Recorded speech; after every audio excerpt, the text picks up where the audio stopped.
as we presented our summary slide, the what did we learn slide. And I'd like to summarize these for you as a community. What we learned is support for the $21 million base plan is within the margin of error. 52% the first time we asked it, and later in the survey, 53.3% the second time. Therefore, there is enough support to put a bond referendum on the ballot and let you voters decide. But we as a company, we would say it's too close to call with confidence. Remember, I said we have a 94% accuracy rate. This is too close to call for us to say it would pass or it would fail because it's within that margin of error.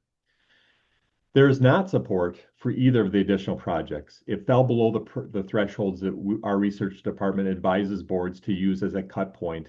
And then when we asked the costing, the tax impact questions, again, it was borne out by this slide. Those additional projects did not have support. So those are off the table by your school board. And then in general, we have found that support increases as cost decreases. So weighted support for bond referendum smaller than 21 million landed at 69.5%. So we've seen this across thousands of projects. The lower the cost, the higher the support levels. And your data is showing that you would support something, your support grew when we talked about the idea of getting it below 21 million. Another element our research department has been studying across projects all across Wisconsin and Minnesota these past 2 years, we're finding that athletics support is decreasing. Folks are not as inclined to support something if there's athletics at the heart of it, but safety and security, secure entrances, secure offices, secure replaced windows and doors, and tech ed, shop, uh, uh, technical education, insert whatever term makes sense to you. Bottom line is projects that involve the trades and skilled labor workforce are seen as critical by districts all across the country, and particularly in the Midwest. We need to fill those skilled labor markets with children that are getting trained in high school and getting excited about the potential of a career in the trades.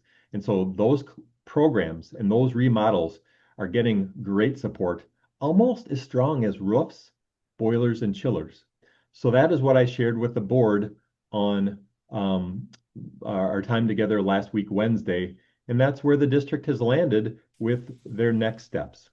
So if you got to this point and you've been watching this, just know the board had laid out at that meeting that they want us to, and I say us, our administration and consultants working with us to find some cheaper options.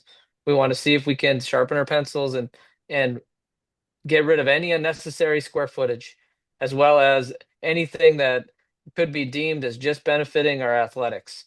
Uh, and I think that that is going to be the challenge that we are coming back to the board with, hopefully quickly, as we know every day this takes longer.